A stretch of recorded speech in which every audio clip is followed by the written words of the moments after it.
അസ്സലാമു ഫ്രണ്ട്സ്. ഇന്ന് ഞാൻ ചെയ്യുന്ന ഒരു ചെമ്മീൻ കൊണ്ടുള്ളൊരു അടിപൊളി കറിയാണ് കേട്ടോ. ഈ ഒരൊറ്റ കറി മതി നമുക്ക് ചോറ് കഴിക്കാൻ വേണ്ടിയിട്ട്, വേറൊരു കറിയുടെ ആവശ്യമില്ല. നല്ല ടേസ്റ്റി ആയിട്ടുള്ളൊരു നല്ലൊരു കറിയാണ് കേട്ടോ. അപ്പോൾ ഈ രൂപത്തിൽ ഉണ്ടാക്കാത്തവർ തീർച്ചയായും ഒന്ന് ട്രൈ ചെയ്ത് നോക്കണം. ചെമ്മീനും പൊട്ടറ്റോ കൂടി വറുത്തരച്ചിട്ടുള്ളൊരു കറിയാണ്. എൻ്റെ വീഡിയോ ആദ്യമായിട്ടാണ് കാണുന്നതെങ്കിൽ സബ്സ്ക്രൈബ് ചെയ്യാത്തവർ സബ്സ്ക്രൈബ് ചെയ്യാൻ മറക്കരുത്. അപ്പോൾ എങ്ങനെ ഉണ്ടാക്കുന്നത് നോക്കാം. അതിന് വേണ്ടിയിട്ട് ഒരു വലിയ പൊട്ടറ്റോ, പിന്നെ 3 പച്ചമുളക്, കുറച്ച് കറിവേപ്പില എടുത്തിട്ടുണ്ട്. ഇതെല്ലാം നമുക്കൊരു പാത്രത്തിലേക്ക് ഇടാം. അപ്പോൾ ഈ പൊട്ടറ്റോ ഇതുപോലെ ചെറിയ പീസായിട്ട് കട്ട് ചെയ്തെടുക്കുക. എന്നിട്ട് അതിലേക്ക് 3/4 ടീസ്പൂൺ മഞ്ഞൾപ്പൊടി, പിന്നെ 2.5 ടീസ്പൂൺ മുളക് പൊടി. അത് എരിവിനനുസരിച്ച് ഓരോരുത്തരും ആഡ് ചെയ്യാം കേട്ടോ. ഞാൻ 2.5 ടീസ്പൂണോളം മുളക് പൊടിയാണ് ചേർത്തിട്ടുള്ളത്.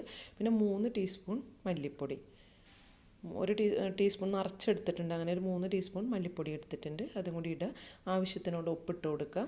പിന്നെ നമുക്ക് ഇത് വേവിച്ചെടുക്കാൻ ആവശ്യമുള്ള വെള്ളവും കൂടി ഒഴിച്ച് നമുക്ക് നന്നായി ഒന്ന് മിക്സ് ചെയ്തിട്ട് അടച്ചു വെച്ച് വേവിച്ചെടുക്കാം. പൊട്ടറ്റോ തന്നെ ചെറിയതായി കട്ട് ചെയ്തുകൊണ്ട് തന്നെ പെട്ടെന്ന് തന്നെ വെന്ത് കിട്ടും കേട്ടോ. അപ്പം നമുക്കിത് വേവിച്ചെടുക്കാം. പിന്നെ നമുക്ക് വേണ്ടത് കുടംപുളി, പുളിക്ക് ആവശ്യമുള്ള കുടംപുളി ഇടാം കേട്ടോ. അപ്പോൾ ഞാനൊരു 3/4 വേവായപ്പോൾ അതിലേക്ക് 2-3 കഷ്ണം കുടംപുളി, അത് നിങ്ങളുടെ പുളിയുടെ അനുസരിച്ചിട്ട് വേണം, കുടംപുളിയുടെ പുളിയുടെ അനുസരിച്ചിട്ട് വേണം ഇട്ട് കൊടുക്കാൻ. അപ്പോൾ അതും കൂടി ഇട്ടിട്ട് നമുക്കൊന്ന് മിക്സ് ചെയ്തിട്ട് നമുക്കിതൊന്ന് അടച്ചു വെച്ച് ഒന്നും കൂടി ഒന്ന് വേവട്ടെ കേട്ടോ. പൊട്ടറ്റോ ഒന്ന് വെന്ത് കിട്ടട്ടെ. പിന്നെ നമുക്ക് അതിന് വേണ്ടി തേങ്ങ വറുത്തെടുക്കാം. അതിന് 1/4 കപ്പ് തേങ്ങ എടുത്തിട്ടുണ്ട്.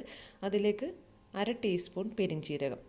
അപ്പോൾ പെരിഞ്ജീരകം നമ്മൾ ചെമ്മീനായതുകൊണ്ടാണ് പെരിഞ്ജീരകം ചേർക്കുന്നത് കേട്ടോ. 1/2 ടീസ്പൂൺ പെരിഞ്ജീരകം ചേർത്തിട്ടുണ്ട്.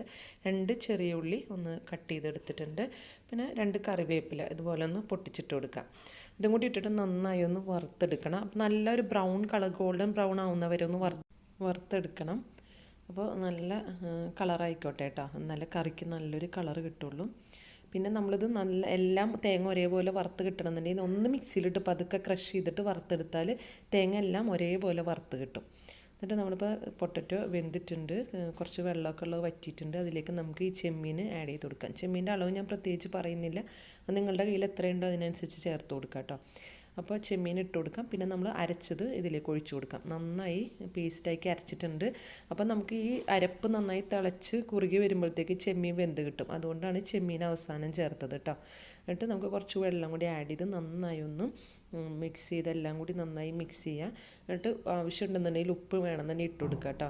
കുറച്ച് ഉപ്പ് ഇട്ട് കൊടുക്കുക. എനിക്ക് നേരത്തെ പൊട്ടറ്റോയിൽ കുറച്ച് ഉപ്പിട്ടല്ലേ ഇട്ടിട്ടുള്ളൂ. അപ്പോൾ നമുക്ക് കുറച്ച് ഉപ്പും കൂടി ഒന്ന് ചേർത്ത് കൊടുക്കാം. എന്നിട്ടൊന്ന് മൂടി വെച്ച് നമുക്കിതൊന്ന് വേവിച്ചെടുക്കാം. ഒന്നുകൂടി ഇളക്കിയിട്ട് നമുക്കിതൊന്ന് മൂടി വെച്ച് വേവിച്ചെടുക്കാം.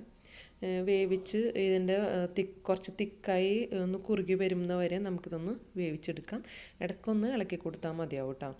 അപ്പോൾ നമ്മുടെ ചെമ്മീൻ കറി കുറച്ച് തിക്കായി വന്നിട്ടുണ്ട്, കുറുകി വന്നിട്ടുണ്ട്. അപ്പോൾ നമുക്കതിലേക്ക് താളിച്ചിടാൻ വേണ്ടിയിട്ട് കുറച്ച് വെളിച്ചെണ്ണയിൽ ചെറിയ ഉള്ളി, അപ്പോൾ ഞാൻ ചെറിയ ഉള്ളി ഇട്ടപ്പിനാണ് ഓർത്തത്. ഉലുവ ഇട്ട് ആദ്യം പൊട്ടിക്കണമായിരുന്നു, അതിന് ശേഷമാണ് ചെറിയ ഉള്ളി ഇടുന്നത്. അപ്പോൾ അതുകൊണ്ട് തന്നെ ഞാനൊരു ഉള്ളിയൊക്കെ സൈഡിലേക്ക് നീക്കിയിട്ട് കുറച്ച് ഉലുവ ഒന്ന് പൊട്ടിച്ചെടുത്തിട്ടുണ്ട്. പൊട്ടിച്ചെടുത്തതിന് ശേഷം ചെറിയ ഉള്ളി അതിലേക്കിട്ട് കുറച്ച് കറിവേപ്പിലയും കൂടി ഇട്ടിട്ട് ഒന്ന് മൂപ്പിച്ചെടുക്കുക. അപ്പോൾ ഇത് ഉള്ളി മൂത്ത് വന്നതിന് ശേഷം ഗ്യാസ് ഓഫ് ചെയ്തതിന് ശേഷം നമുക്കതിലേക്ക് 1/2 ടീസ്പൂണോളം മുളക് പൊടി ഇട്ടിട്ട് ഒന്ന് ചൂടാക്കിയിട്ട് കറിയിലേക്ക് ഒഴിക്കുക. അപ്പോൾ നമ്മുടെ കറി നല്ല തിക്കായിട്ടൊന്ന് കുറുകി വന്നിട്ടുണ്ട്. ഇനി കുറച്ച് നേരം ഇരിക്കുമ്പോഴത്തേക്കും ചൂടാറുമ്പോഴത്തേക്കും തിക്കായിട്ടുള്ള നല്ല കറിയാവും കേട്ടത്. അപ്പോൾ ഇത് വേണ്ട, നല്ല തിക്കായി, കുറച്ച് നേരം ഇരുന്നപ്പോഴത്തേക്കും നല്ല തിക്കായി കറി. അപ്പോൾ ഉണ്ടാക്കാത്തവർ തീർച്ചയായും ഒന്ന് ട്രൈ ചെയ്ത് നോക്കിയിട്ട് അഭിപ്രായം കമൻസിൽ അറിയിക്കാൻ മറക്കരുത്. ഇൻഷാ അല്ലാഹ് അടുത്തൊരു വീഡിയോ ആയിട്ട് വീണ്ടും വരാം. താങ്ക്